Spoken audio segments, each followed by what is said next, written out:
see who's here. It's wonderful to be with you. And as Sam just told you, this is an enormously consequential election.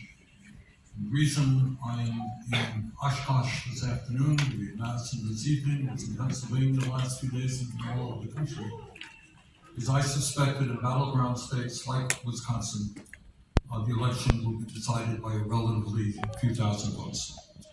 So I want to tell you that the people in this room can make a profound difference, because it is absolutely possible that as goes Wisconsin, so goes America.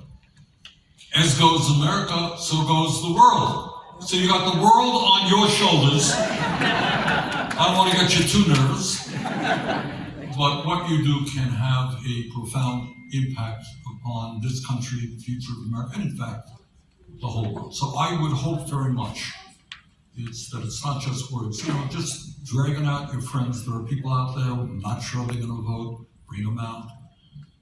They may disagree with Kamala on this or that issue, so you know they're upset. Get them to vote.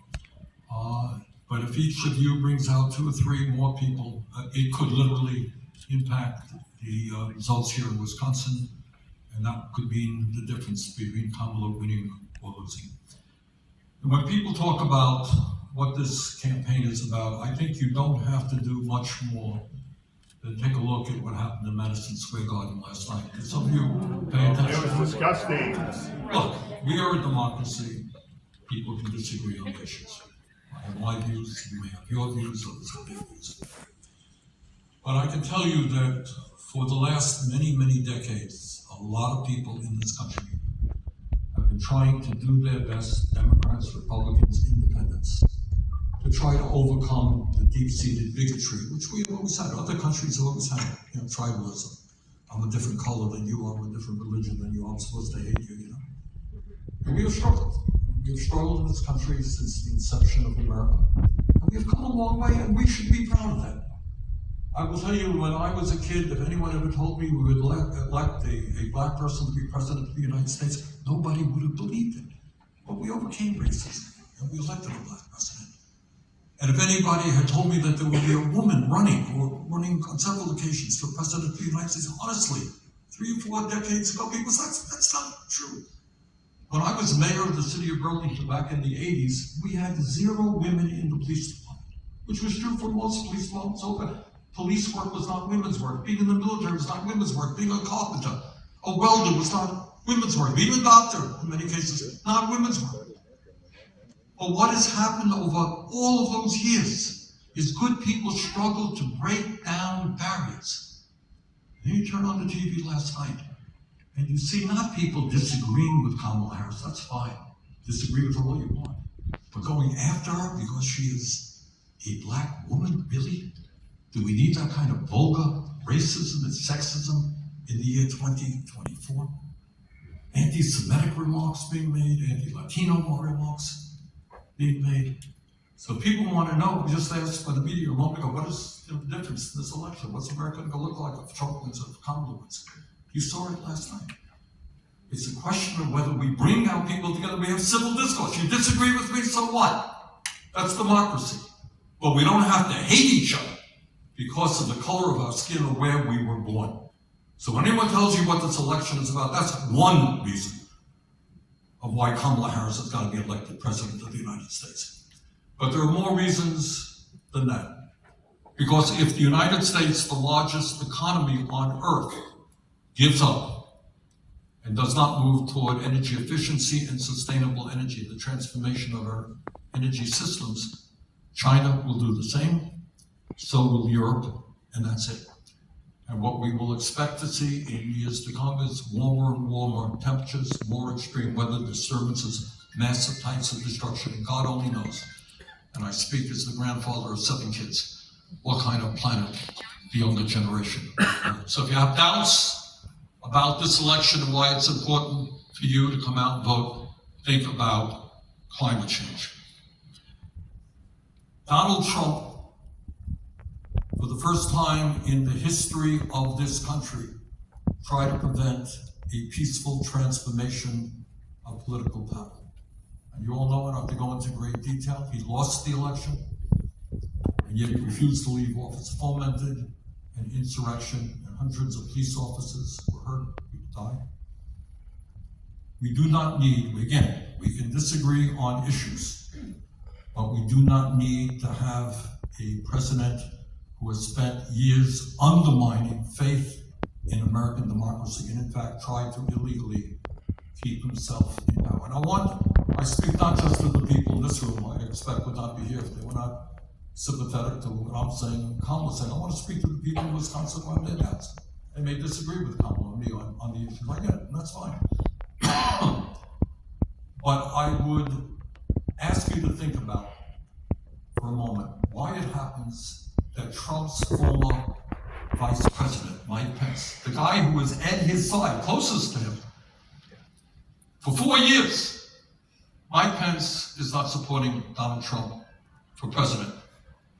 I would ask you to think about why it is that John Kelly, who was his chief of staff is your top guy, who worked with him, who knew, was in closed-door meetings with him. John Kelly is not supporting Donald Trump's candidacy for president. I would ask you to think about why Mitt Romney, the 2012 Republican presidential candidate, Mitt's on my committee that I chair on health education. He's a very conservative guy, but he has religious values, he has moral values, and he understands, as does Pence, as does Kelly, a former Marine commandant, that Trump is unfit for office. Now the Trump people go, oh, they're disgruntled employees, whatever. It's never happened that people so close to a president said, we know the guy, we work with the guy, and it's not even about policy. It is about who he is, about his lying all of this time, about his contempt for the Constitution, contempt for veterans. He's put a their lives on, fascist. put their lives on the line to defend this country. Contempt for them as well. So I would ask my conservative friends, you don't like Kamala's policies? Fine, we can argue it out. But even somebody as conservative as Liz Cheney understands that we've got to maintain the democratic structure in this country, not move to authoritarianism, not move to divisiveness, not move to the kind of hatred that Trump's people are forwarding. Right now, we have millions of Americans, some 20 million Americans, who are working for less than $15 an hour. Got it?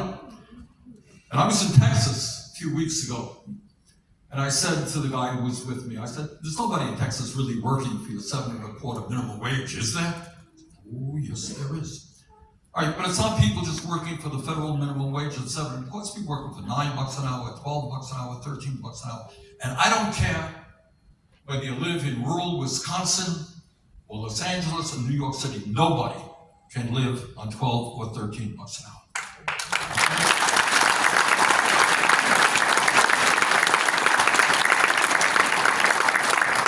And some of you may recall a couple of weeks ago, Trump did a photo opportunity outside of the McDonald's. Remember that? He loves McDonald's workers. They're the greatest. Fine. And when he was asked by a reporter, he said, Mr. Trump, what do you think about raising the minimum wage? Oh, I love McDonald's reporters. Mr. Trump, you're going to raise the minimum wage? I love McDonald's reporters. He wouldn't answer the question. And you know why? Because he's not going to. He doesn't believe that we should raise the horrifically low $7.25 an hour federal minimum wage. Well, Kamala Harris disagrees. She thinks we should raise that minimum wage to at least $15 an hour.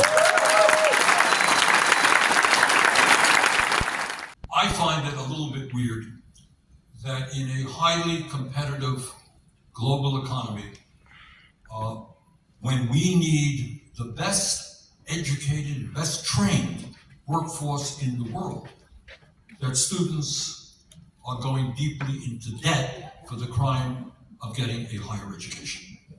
So what I can tell you as a senator from Vermont, I can tell you, give you in my state, just in my state, I'm sure it's true in almost every state in the country. We don't have enough doctors. We don't have enough nurses. We don't have enough dentists. We don't have enough pharmacists. We don't have enough mental health counselors. In Vermont, because we passed nationally the infrastructure bill, which is the most significant expansion of infrastructure funding in the history of this country, and created millions of jobs. And you know what? We don't have enough steel workers. We don't have enough welders. We don't have enough plumbers. We don't have enough carpenters. We don't have enough construction workers. So we need a well-trained workforce, whether it's blue-collar workers or whether it is white-collar workers. We don't have enough teachers, all right? So in the midst of all of that, we need to make sure that our young people, and all people, not just young people, get the education they need to fill the important work that has to be done. That's what we need.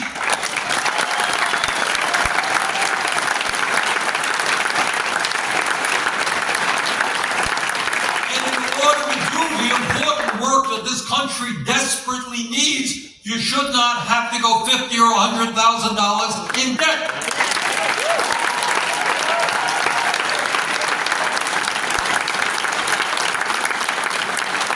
Just spoke to a young woman yesterday. She wants to go to medical school. She guesses it's a working class family. And she is guessing that she'll leave medical school $500,000 in debt. Talk to nurses, $100,000 in debt, etc. It is not a radical idea to say that when we desperately need well-trained workers in every area of our life, we should make public colleges and universities tuition-free. From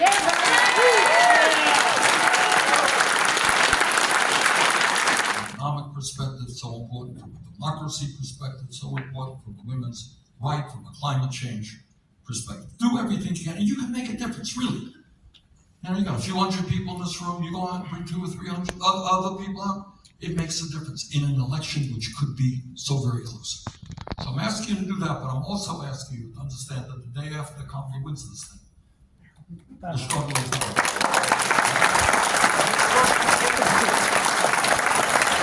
And by the way, I'm also asking you while we're here, please re-elect Tammy Baldwin to the U.S. Senate.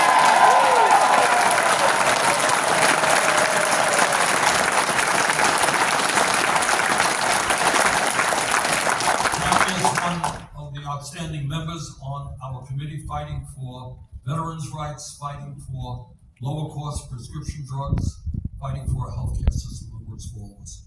So, Oshkosh, thank you all very much for being here today. Let's go out and do it.